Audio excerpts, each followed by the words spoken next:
자, 안녕하십니까? 자, 기계공작법. 자, 오늘 이 시간에는 챕터 2의 소성 가공 중에서 다섯 번째로 인발 가공에 대해서 알아보겠습니다. 자, 인발 가공은 우리가 영어로는 드로잉이라고 얘기합니다. 자, 드로잉은 여러분들이 여기에 나와 있는 것처럼 주로 이제 선재를 이렇게 가공하는데 주로 사용을 하거나 아니면 이렇게 어, 길지 않은 어떠한 정밀 나사나 스프링 아니면 전자기기 제품을 만드는 데 주로 사용을 하고 있습니다.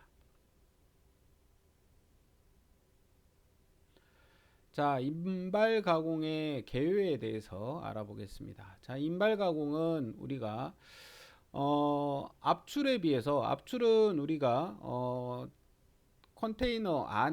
컨테이너 안에 소재를 집어넣고 자 앞부분에 이제 다이라고 하는 게 있으면 뒤에서 이제 램을 밀어 넣어서 소재를 밀어 가지고 어떤 제품의 형상을 만들어내는 이러한 방법을 우리가 압출이라고 했는데 자 인발 드로잉이라고 하는 거는 자 압출과 약간은 반대 개념이라고 생각하시면 되겠습니다.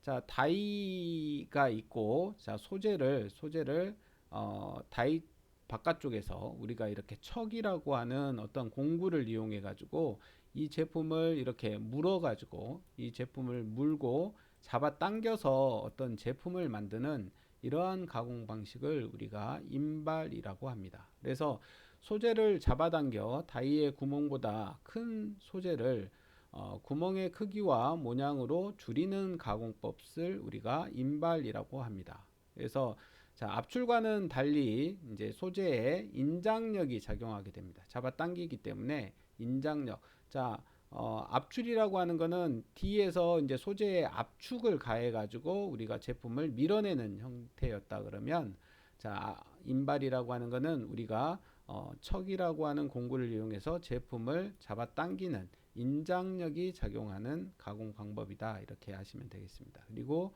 자, 이러한 인발에 의해서 만들어지는 제품은 주로 이제 선재를 가공하는 방법이다 이렇게 아시면 되겠습니다.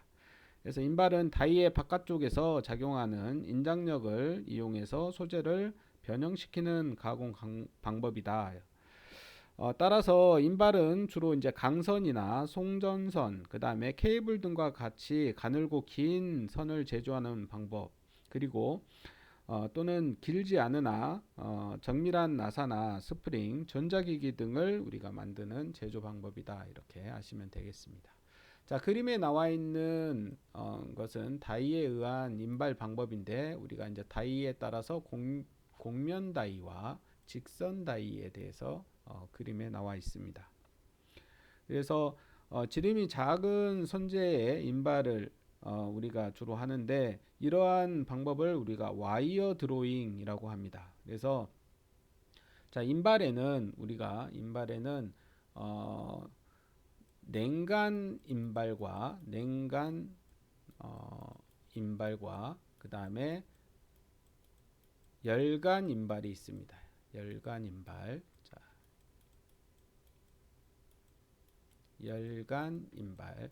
자, 우리가 지난 시간에 뭐 압연이나 압출에서도 마찬가지로 우리가 냉간 가공이냐 열간 가공이냐 이렇게 분류할 수 있었는데 자, 이렇게 열간하고 냉간을 분류하는 기준이 뭐라 그랬습니까? 우리가 이 소재를 우리가 재결정 온도까지 가열해서 제품을 만드느냐 아니면 자, 일반적인 상온에서 제품을 만드느냐에 따라서 자, 재결정 온도 이상으로 가열해서 만드는 방법을 열간 가공. 그다음에 재결정 온도 이하에서 그냥 상온에서 우리가 제품을 가공하는 방법을 냉간 가공이다. 이렇게 얘기한다 그랬습니다. 그래서 우리가 인발에서도 냉간 인발 가공이 있고 열간 인발 가공이 있는데 재결정 온도까지 가열하느냐 아니면 그냥 상온에서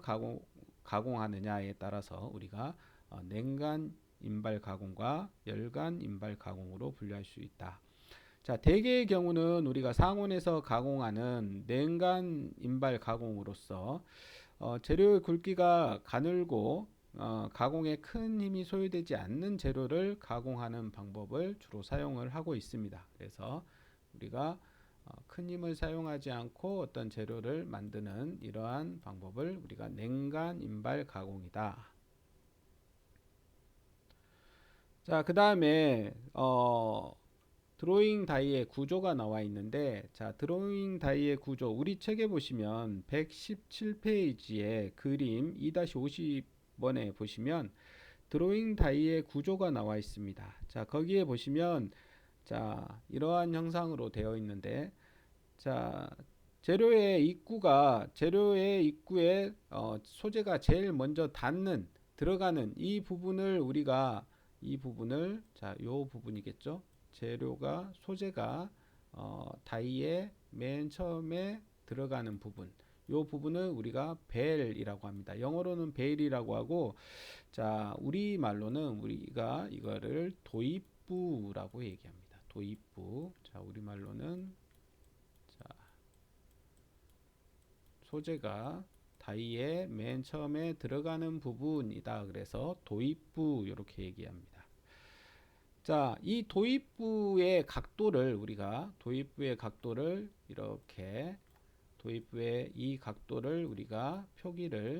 2베타 이렇게 2베타로 이렇게 표시하고 이 베타를 우리가 이 각도를 우리가 도입각이라고 얘기합니다. 도입각. 소재가 들어가는 부분의 자, 각도를 우리가 도입각이다 이렇게 얘기합니다. 자, 여기 나와 있죠. 이 베타를 우리가 도입각이다 이렇게 얘기하고, 자, 이 도입부를 지나면 여기에 이제 어프로치라고 해서 자, 재료의 단면이 감소되기 시작하는 이 부분, 요 부분을 우리가 어프로치 이렇게 얘기하고, 자, 이 어프로치를 우리말로는 우리가 안내부다 이렇게 얘기합니다. 안내부.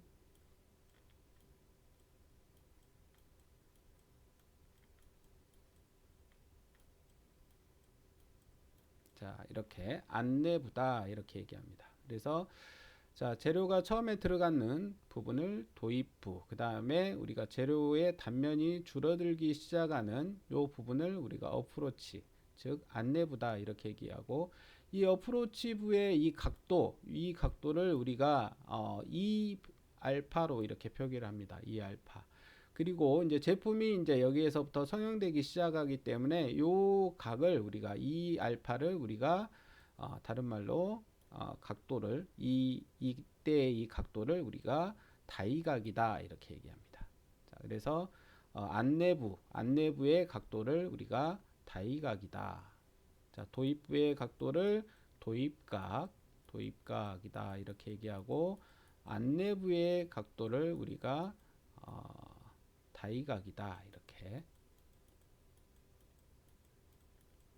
이렇게 얘기를 합니다.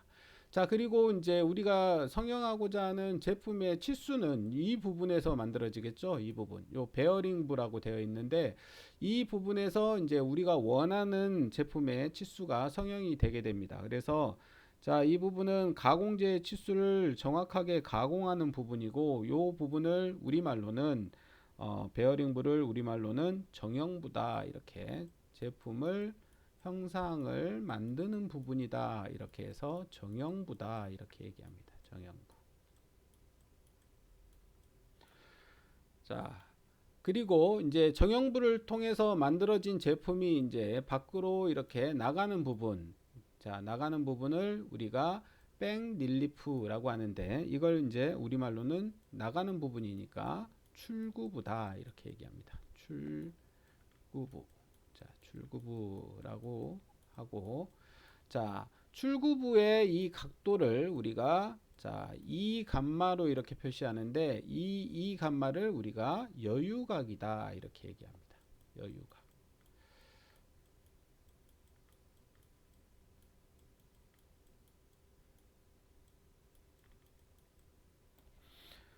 자, 또는 출구부기 때문에 이 여유각을 다른 말로는 우리가 출구각이다 이렇게도 얘기합니다.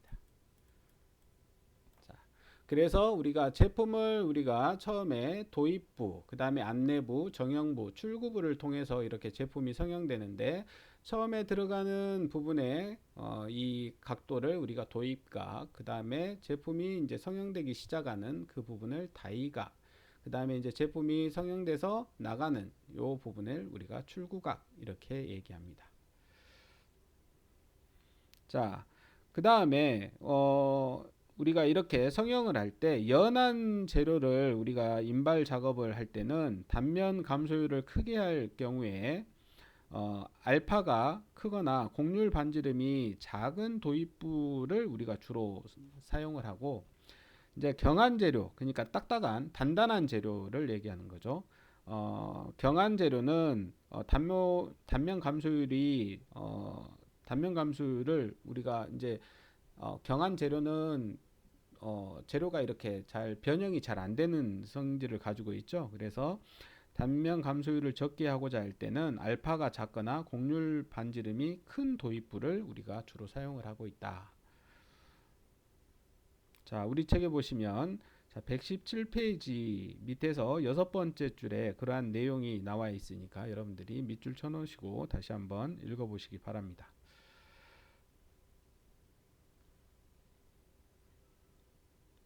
자, 그 다음에 우리가 일반적으로 와이어 드로잉 머신은 지름이 5mm 이하의 선을 뽑는 데 사용되는 인발 기계를 우리가 와이어 드로잉 머신이다 이렇게 얘기를 하고, 우리가 단식과 연속식 이렇게 두 가지 방식이 있습니다. 그리고 이제 드럼 축의 방향에 따라서는 우리가 수직식이냐 수평식이냐 이렇게 분류를 할 수가 있고, 자, 이제 우리 책의 118페이지에 보시면 드로잉 벤치라는 게 있습니다. 드로잉 벤치라는 거는 자, 일정한 치수의 다이와 가공 맨들리를 우리가 사용해서 관제나 봉제를 우리가 드로잉하는 설비를 드로잉 벤치라고 합니다. 그래서 드로잉 벤치라고 하는 거는 자, 여기에 보시면 여기 척 부부가 있는데 이 척 부분이 요 인발제를 이렇게 물고, 자, 여기에 보시면 그 스프로킷이 이렇게 회전을 하게 되면 요 체인이 이렇게 이쪽 방향으로 이렇게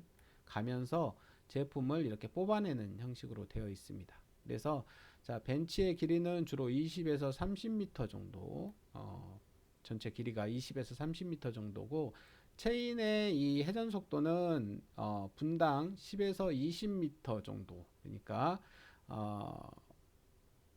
분당 10에서 20m.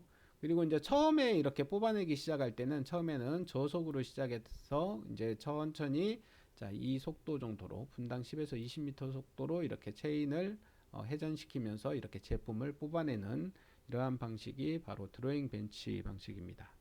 그래서 우리 책에 보시면 그림 2-5에 자, 이러한 드로잉 벤치에 대한 그림이 나와 있습니다.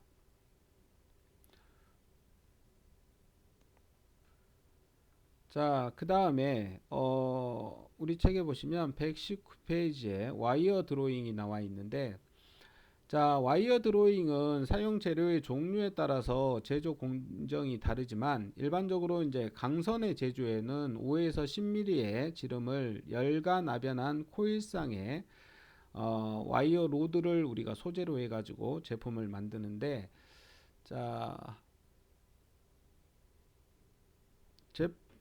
제품에 이제 제조 공정이 나와 있습니다. 그래서 열 처리 방법, 그 다음에 탈 스케일 작업의 산세정, 그 다음에 표면 윤활 피막 처리 방법 등의 공정을 우리가 이용해서 강선을 우리가 제조하는데, 먼저 우리가 아까 와이어 로드 소재로 사용되는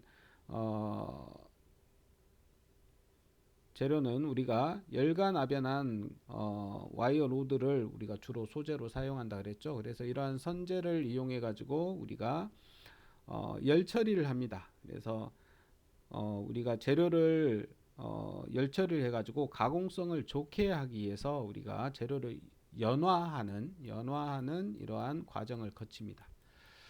열처리라 그래서 우리가 단단하게 만드는 게 아니고 우리가 잘 가공될 수 있게끔 우리가 연화시키는 과정을 거치는데, 자, 이러한 과정을 우리가 이제 파텐딩, 그러니까 일반적으로 우리가 영강은 주로 이제 풀림 처리를 하고 이제 경강은 이제 이 선재가 주로 이제 영강일 경우에는 우리가 풀림 처리를 하고 가공성을 좋게 하기 위해서 풀림 처리를 하고 경강인 경우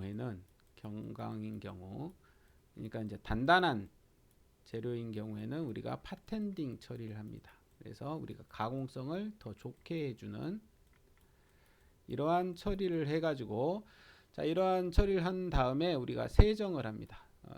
우리가 그러니까 스케일을 없애는 작업이죠. 그래서 세정 작업을 하고 나서 그 다음에 우리가 윤활제를 이용해서 피막 처리를 하고 자 이걸 이제 드로잉을 합니다. 드로잉을 해가지고 다시 중간 열 처리를 하고 이 중간 열 처리가 된 소재를 다시 이제 드로잉을 하고 나서 이제 마무리 열 처리를 하고 나서 이렇게 제품을 만드는 자 이러한 공정을 통해서 우리가 강선을 제조를 합니다.